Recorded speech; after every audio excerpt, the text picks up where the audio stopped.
What's going on, everybody? Welcome back. Thank you for checking out this episode of the Keep Klimbing podcast. I've got another special guest here today. One could argue and say maybe the most special guest we've had so far. Cody Fick, he's the director of pitching at Premier Pitching and Performance. And the previous couple weeks, we've had some awesome guests, so that's saying a lot. You got a lot to live up to. I'm sorry, big shoes to fill. Anthony Silkwood and Nolan Rapay, awesome episodes that have just come up within the last 2 weeks. But thanks for taking some time, Cody. Why don't you give us a little background of your baseball life and journey that's kind of led you to Premier? Yeah. Well, the last 8+ years I've been at Premier Pitching and Performance. Came over in the fall of 2018. I'm sure we'll talk a lot about that experience. But prior to that was at the University of Evansville as an assistant coach, pitching coach, recruiting coordinator there. Learned a ton during my time on the college field as a coach. Saw the good, the bad, the ugly, everything that side of the game has to offer. Prior to that, was a player at Jefferson College first, junior college out of high school, and then went to the University of Evansville as a player, and then played for about 5 minutes of professional baseball in the Philadelphia Phillies organization. So, and I can't forget, before all that, Fatima High School. Fatima High School. Look it up. Look it up because you've never heard of it. I'm just kidding. Yeah. Wealthy Springs. I have to do this too. I'm sorry. But I've been told by multiple vetted sources, I might add, that even though he's a pitching coach in these day and age, that Cody Fick was the best hitter in Evansville history. So I haven't looked up. I haven't fact checked the people that have told me that. I trust them, took their word for it. I've never gone back to look up any stats, but the legend around it is certainly there. Yeah, I'll take it if people want to spread those rumors, but I got to play in the area where the bats were still hot. Hot bats, baby. Oh yeah, make us all better hitters. The Beezer bats, and saw the transition over into the BB core, and decided to pitch. Yeah, the funny thing is, the game always brought me back to pitching for some reason or another. Was a two-way player in high school, like most kids are, and went to junior college with the promise to hit, but I think the understanding was that like the future was probably on the mound, but ended up having some success, hitting and kind of playing all over the field. Got recruited to Evansville to pitch, but got hurt in the interim between leaving Jeffco and showing up to Evansville. So by nature of not being able to throw, got to keep hitting.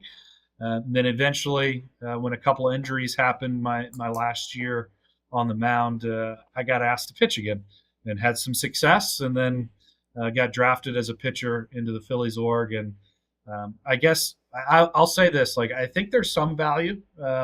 There's value in all different perspectives, but at the end of the day, like, the job of the pitcher is to get the hitter out. So if you can, kind of think along the game with what, the offense is trying to do, that helps you from a pitching standpoint to try and combat that in kind of that 1-versus-1 competition that is, pitcher versus hitter. So I certainly draw on that experience still, and like to talk hitting with hitting minds and with hitters to kind of get to the point where we know what they're trying to do, and that way we can combat it the best we can. Yeah.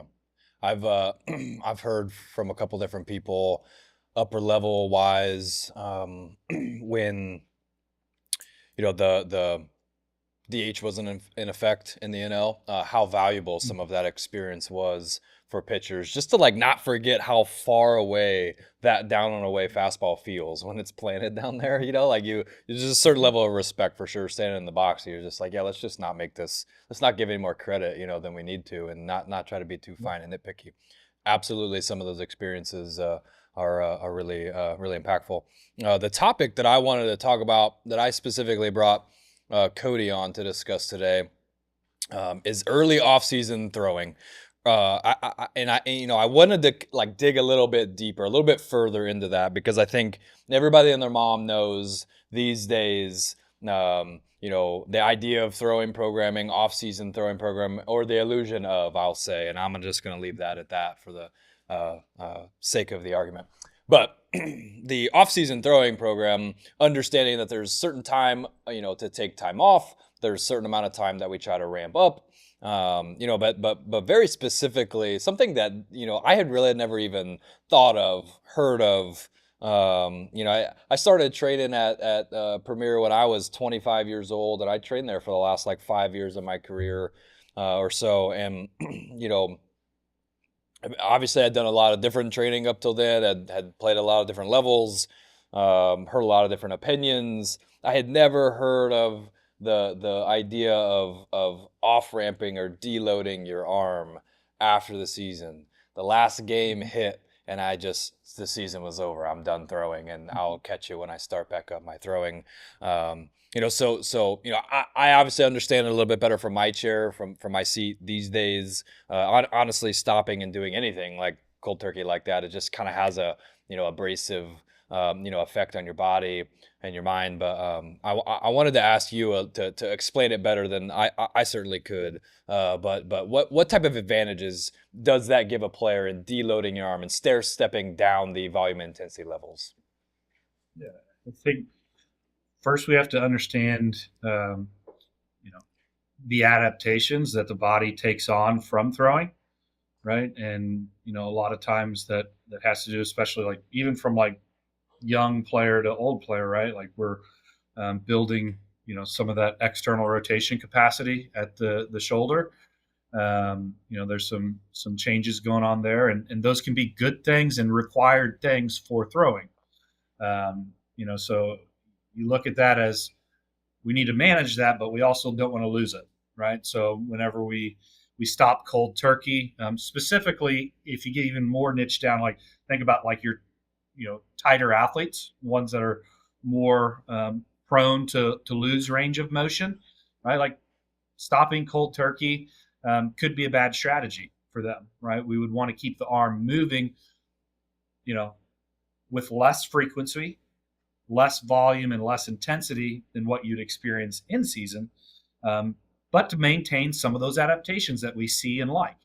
And so that's where that initial thought comes from, where instead of just like taking, going from throwing 6 days a week and, workloads, that, include 100 pitches in a game and a bullpen midweek, and throwing breaking balls and things like that. That's really high workload. But instead of going straight to zero, like let's just kind of wean off of it a little bit and really, climb down the workload mountain versus jump off. Mm-hmm. And so what that does too on the back end, when we look at where we need to get to in preparing for the demands of that next competitive window, we may not get all the way down to a ground zero. We may just deload enough that now our on ramp, right, when we're dealing with tighter windows of time, may not take as long, right? And so that can buy some time for guys, specifically older athletes, who maybe have to have a velocity develop window to keep playing the game, or a extended pitch design window to try and, add a fourth pitch, or, get a pitch that's going to be more swing and miss. You buy time, right, by not starting at ground zero and being kind of on the first or second rung of the ladder on your way back to the top. So I think that's kind of the whole idea of looking at it, like why you do it at the beginning and what it allows you to do as you build back towards the end of your work. Mm-hmm. Yeah, no, the thing that made the most sense to me too, I think in initially starting to hear or learn or consume some of that information, was very simply just like think about how much worse I feel. Like say you have your final start young. This was obviously more of my personal experience, but like this is kind of how I started to view it. Young professional, A-ball pitcher. My season was the longest full season I've ever had, the most innings I've ever thrown, the longest and the highest any of those intensity and workloads have ever been. And then I stopped cold turkey, and those weeks where I would do nothing or have off days like right after my starts, my arm would always feel worse. My arm always felt better with like moving it, like whether it be, workouts or throwing or whatever. So like just to think about it like that, like, yeah, of course my arm's going to feel better if I'm just like moving it like enough to make it feel good. And we're not saying or suggesting any real type of volume or intensity like spikes.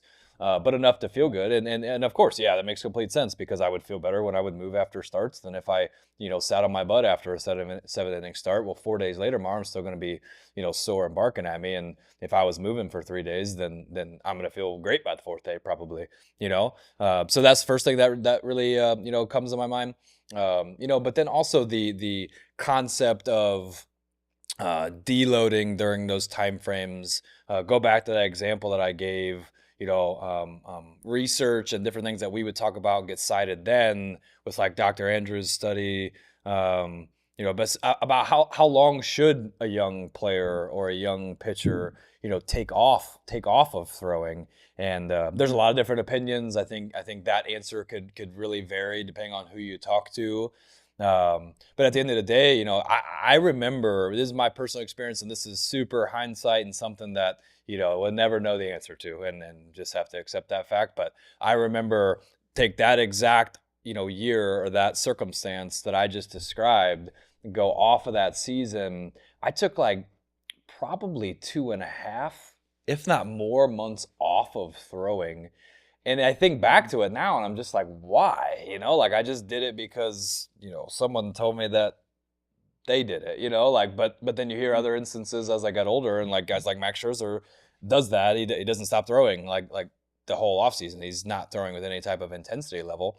But at the time frame, it got kind of presented to me as just like the research and this is what we do. And, so I was kind of like smiled and nodded and said, okay, yeah, sounds good. Looking back at it now, I was like, man, I gave up so many days as a professional pitcher without the ball in my hand, like if you want to get better, you got to spend more time with the ball in your hand, and so I was talking about this actually just a couple of weeks ago about, similar topic with somebody else, but like it's not intense throws this time of year, but how much quicker can I get back to myself? And this is where I'm kind of bringing it back to your point. How much quicker can I get back to my working self just with some light intensity, excuse me, some light intensity with the ball in my hand, like from a physical fitness standpoint, yeah, my arm's going to get back going faster, but I'm also, I remember that first like month of throwing, I just felt like super weird after not throwing for, 2 or 3 months after just having spent, the year of most throwing in my life. So some of those things, I guess, is a little bit of like what comes to my mind. I think there's certainly like really good, advantages to that. And ultimately what comes for everybody after we talk about that deloading and that time frame, most of the questions of that athletes have is, okay, well, when should I start my on ramp? And I think like finding a time when to start their program, it's obviously very much so like based off of when they want to be ready by, but maybe just talk through some of your thoughts or considerations, as a pitching coach, like when athletes should be getting that on ramp. What are some things they should be considering? You touched on it. Like one of the big pieces is like, when do we have to be ready by, right? And what is that going to look like in terms of being ready? Like, is that, throwing a bullpen for my high school coach during tryouts and, then not being in a competitive game for, 2 or 3 weeks after that, or is it, I'm going to be thrust into inner squads, facing hitters, for an inning, which could be, 12 pitches, could be 30 pitches.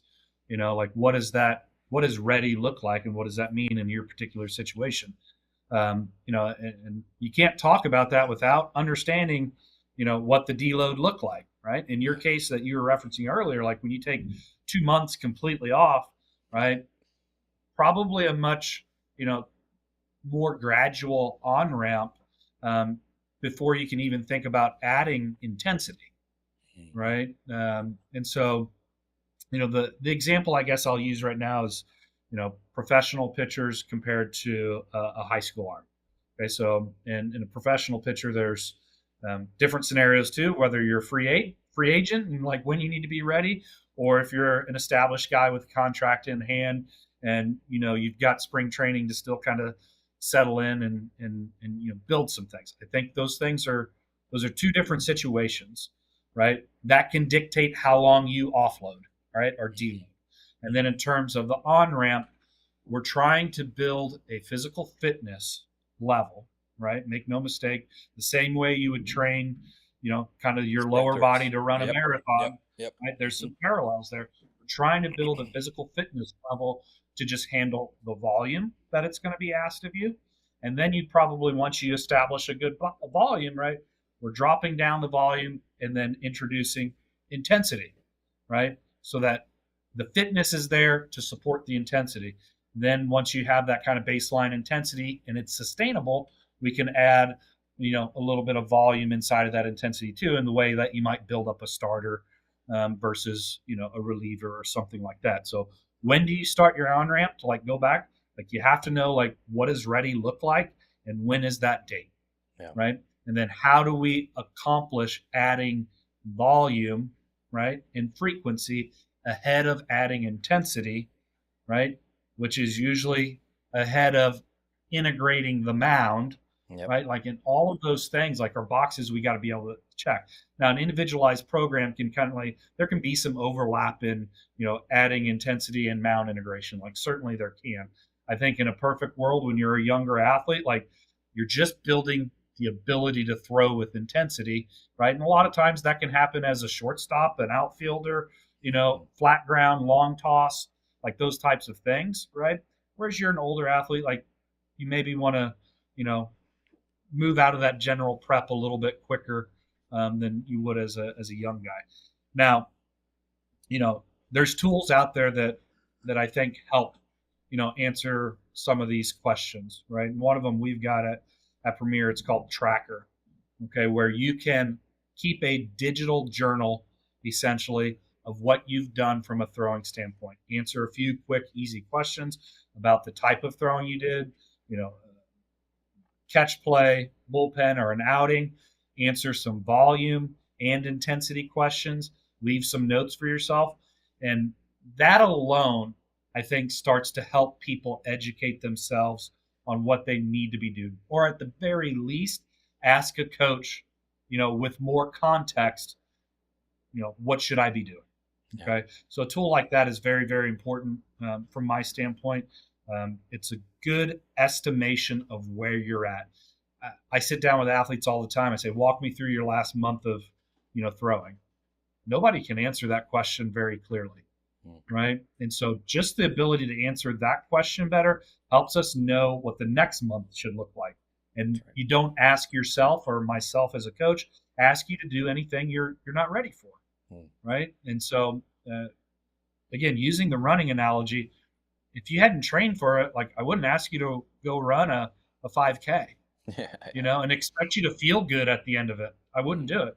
I wouldn't expect you to, run a marathon if you hadn't trained for it and expect you to like come out of it healthy and feeling good. The arm's no different, kind of in a real basic sense. Yeah. Well, that's a little bit of where I was going to go. I love that. That's, I knew that's where your head would shift towards too, but like typically during this time of year, athletes, especially your top flight, your higher level athletes, your guys that work hard, like typically what you're having to do during these calendar months of the year is really control the light days, the recovery days, and make sure that those days aren't getting too much volume, too much intensity, too much whatever, so that on our days where we do start to build, volume intensity, we have the, the space to do that, essentially the time to do that. So you mentioned Tracker already, excellent tool. There's a ton of tools that are out there, similar in nature. To be honest with you, just keeping a freaking notebook of like what you're doing would be super valuable, so you can answer your question, like what you just said, whether you're answering that question for a coach or someone that's helping you, or you're just able to answer the question for yourself, like what you're able to do, because I know what I'm built up to do. But what are some other ways this time of year that either we utilize or pitchers essentially can utilize to monitor some of that workload? especially during a time frame, and really every month is probably the same, but especially this time frame, we're really looking to control, those workload values. What are some ways we look to control that for the guys? Radar gun feedback is a good one, right? We can, work off what we know is your in-game velocity and prescribe, some percentage-based velocities using that to help keep guys in a good intensity level. That's something that we do know about athletes in general. Is like, you ask somebody to throw, 60%, typically you're going to still see them throw within, 5 miles an hour of their best bullets, their best velocity. So it can be challenging. Other ways that you do it, right? You use tools like plyos, right? A little bit different implement than a baseball, not your competition implement. A little bit overloaded, right? Your 7-ounce, 9-ounce varieties, they help slow the arm down, right? And so you're getting lower peak stress values with still taking your arm through the full range of motion that you like and the adaptations that we want to hold on to or create. So, radar gun feedback, using plyos in your, throwing workload can be helpful. I do still think, like, at the end of the day, like, your money's made throwing a baseball. And I think that's important to keep in mind. But when we're just trying to train for the fitness aspect of it, right, we're keeping, intentionally workload down through volume and intensity and frequency, and we're getting after it in the weight room, and that's a whole nother workload consideration, right? Plyos can be a great tool this time of year, right? I see guys too, and I would be a proponent for some guys, like, go throw the football. It's going to slow the arm down, right? Where guys get carried away is like on the intensity side of things. The volume side, you try to, put some guardrails up for them on that.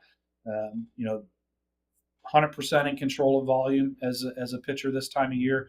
You're not having to finish innings. You're not having to, cover for your bullpen or anything like that. So, controlling those things is very important. I would say equally as important, Brett, is like, you talk about recovery now. Like, you can probably get away with like mismanaging your recovery days a little bit right now, just because like we don't have any, really high maximal intensity days that we're trying to perform on, right? So you can kind of like cover that up, by just like, we're never pushing it all the way, right? But you get the recovery days out of balance whenever we're starting to add that intensity piece. Like, that's where it'll really start to show up, and guys won't feel as good, or you won't be able to perform at what you're capable of. Your arm just playing catch up the whole time. That's not what you want your December, January, February to be. It's going to be sore. And I just tell people, like, basically from the time you start ramping up intensity like that, I don't know, mid-December-ish, like, it varies probably for everybody when they want to be ready by. But basically from like mid-December till like May, I was just sore every week. It just was like on a 5 or 7 day cycle, and you're feel good one day, but then you pitch again that day, and then you're sore for the next 5 to 7 days. So yeah, definitely the wearables, I think, are also like a unique tool for people, especially if they're like really trying to dial in their specific individualized like throw counts and workload units, especially like during rehab time frames. But the thing that's the most obvious, I think, and the most obvious for my personal experience and watching, all the pitchers throw now that we get to, is that, the intensity levels to me with inside of those, volume parameters that you were talking about. And it's obvious, that like, you throwing 90 feet and me throwing 90 feet, could be totally different intensity levels. And that's just kind of the way we've always done, throwing programs, and I guess a little bit of the, barriers we try to, break through a little bit, and how we would maybe put together some of those rehab or build up programs. They're very much so more volume and intensity based, so they can get a little bit more, specific, a little bit more defined, but having the radar gun, I think is a huge tool for people just to understand maybe where you're at. Because then on the flip side of it, I mean, this is a topic for a different day for sure, but on the flip side of it, kind of what you were talking about, the 60% guy that's 5 miles an hour under his thing, like, we'll have guys do that in bullpens where intentionally programming an 80% bullpen day for them, and they're throwing just as hard as they're gonna throw, and they're 2 weeks from now when it's got on their program says to do 100%. It's like, well, yeah, because your idea of RPE, rate of perceived exertion, really isn't 80%. You're probably just going a little bit smoother and more controlled, and your sequence is flowing much better, so it feels easier to do that, which, oh, by the way, should be what you're trying to do anyways. So like I said, conversation for a different day, but your analogy there of the 60%, holds true really for everybody, every time of the year, which is why it's really important to, keep the journal, why we encourage our guys, and why we took the time to build tracker and to use like output based things that, whether it be the radar gun or the plyos to help at least understand where your intensity level is at with the radar gun, or put something in your hand that like physically won't let your arm move as fast as a 5-ounce ball would, a lighter ball would. So that's great feedback for people listening. So this time of year definitely really impactful for kind of laying that foundation, and ultimately, if people have been listening to the last couple of episodes, that's what we've been discussing for the last 3 or 4 episodes. We talked about general strength and physical needs and considerations, kind of coming off of your competitive season, going into your off season. We talked specifically with Anthony Silkwood about how they look to do some of that with the assessments and details that we help them collect. We talked through Silk's phases and everything there. And then last week, we talked more specifically with Nolan about force production, and building that foundation of force production for pitchers, and not just young pitchers, but for older professional pitchers too. That ultimately some of the most obvious and most common reoccurring things we see in the assessments, with force plates and whatever, is how much of a need that is to make sure that bucket is filled. You just can't really do a whole lot of the things you're wanting to do on the mound unless those buckets are filled appropriately. So building on some of those, that's why I wanted to touch today on some of the early off-season throwing objectives. They kind of couple and go hand in hand, obviously, with all of those types of things. But basically, these couple of months that we have right here, this is what I said in previous episodes. These couple of months that we have right here is the cleanest, most straightforward time we have for athletes to tackle their physical needs. Because if they're trying to do that in January and February, you're just playing catch up, and it's probably interrupting, throwing objectives that you have during that time. And it's really hard to try to do both, and pretty much impossible. You're certainly playing catch up, if you're trying to accomplish those things in January, February.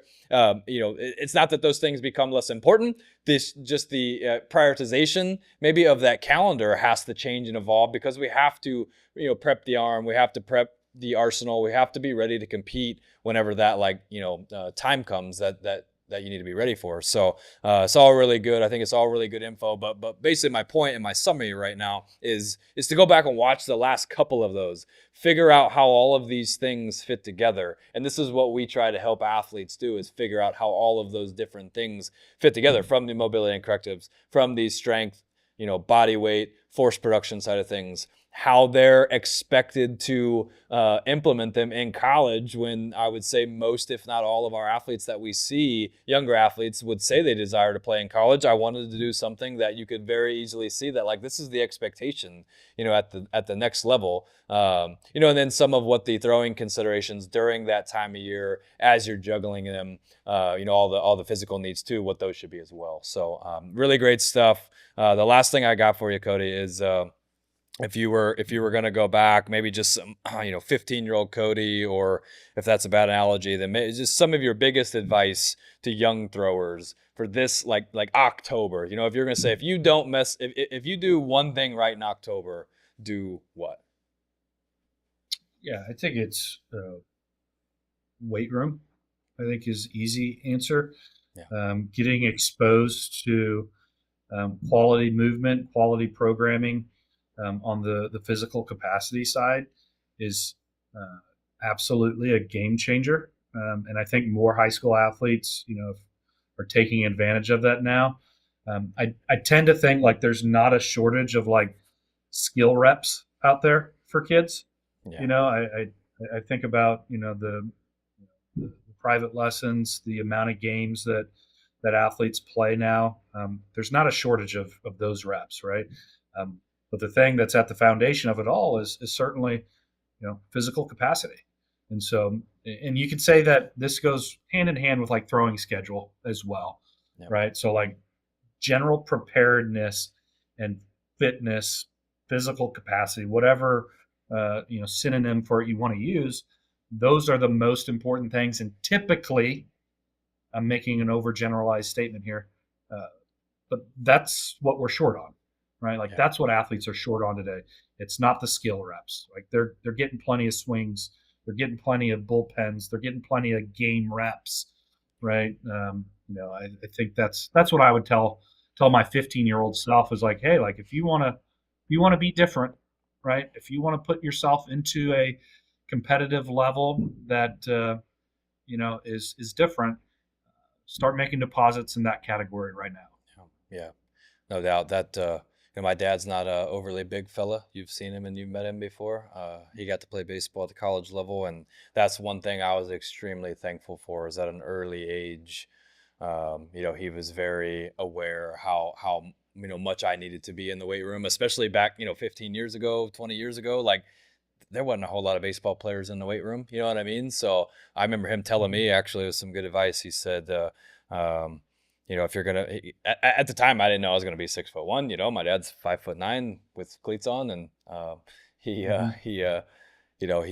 would encourage me that if you're going to be like half the size of everybody you're going to be playing against, you better be twice as strong, and that was just kind of something that stuck with me.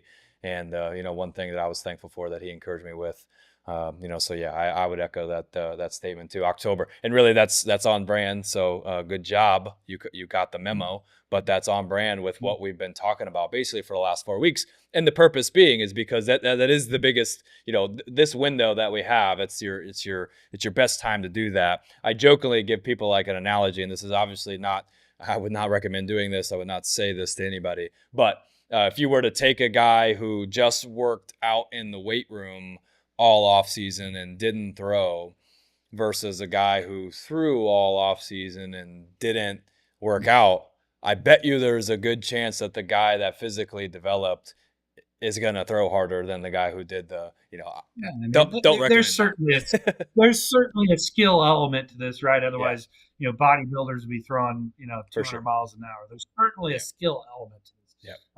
I definitely don't want to downplay that, but again, when you're young, everything's general prep, right? Yep. Like you're trying to especially if you already that context that I was saying or suggesting, like especially if you already have like a baseline for like throwing, you already know how to throw a baseball, in general. So like what you're going to get the most out of this offseason, probably just go get, I say this and joke all the time, is like go to get under the squat rack and eat some cheeseburgers and I'll see you in 6 months, like it can be that simple for a lot of people. It's not easy. I had a teammate tell me that, a long time ago, like it's not easy. It's just simple, like simple doesn't mean easy. Like you want to get better this next like month or two and really set yourself up March 1 or February 15th or whatever go date is for you. That foundation is going to get laid over this next like month or two, and have some some monthly goals inside of your big picture goals, and understand what those process driven goals are to ultimately reach your outcome goals. And that's what we're attempting to discuss here today. So really appreciate you guys checking in for this. Cody, thanks for your time on it and your input. You're the man, even though you're the best hitter in Evansville history. You're also a pretty dang good pitching coach, so I appreciate all the work and support you've given to all the players. If you guys like this or got any thoughts about something that we said, comments on what we said, drop in the comments below, hit the like, comment, subscribe button, and we'll see you guys next time.